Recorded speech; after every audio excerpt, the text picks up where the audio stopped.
Now another important function that you should know is filter function. It will take two arguments. The first argument is function and the second argument is list.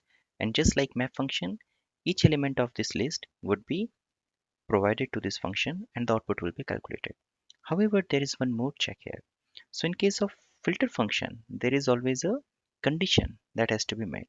And if the element evaluates to true, then that elements get added to the result. Otherwise, it is dropped. So let's take, we have an example. We have an input list which has six numbers. The first five numbers are perfect squares while the sixth number is not.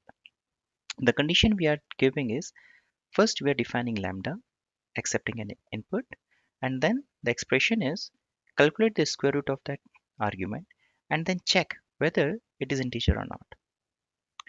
So as we have seen in case of map, there was no such condition. We were simply using the expression and then the expression, whatever is the output, was stored to the output.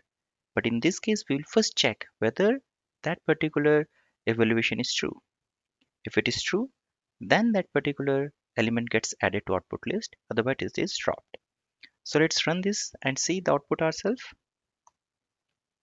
So as you can see, 1, 4, 9, 16, 25, they all, their square roots is perfect integer. But when 30 is passed and this is evaluated on 30, the it will not evaluate to true, it will be false. And in that case, it will be dropped. So this is particularly useful when you are working with a set of data. And before working it, you want to ensure that a particular set of condition is met. That's where you will use the function filter. Next, let's look into scopes.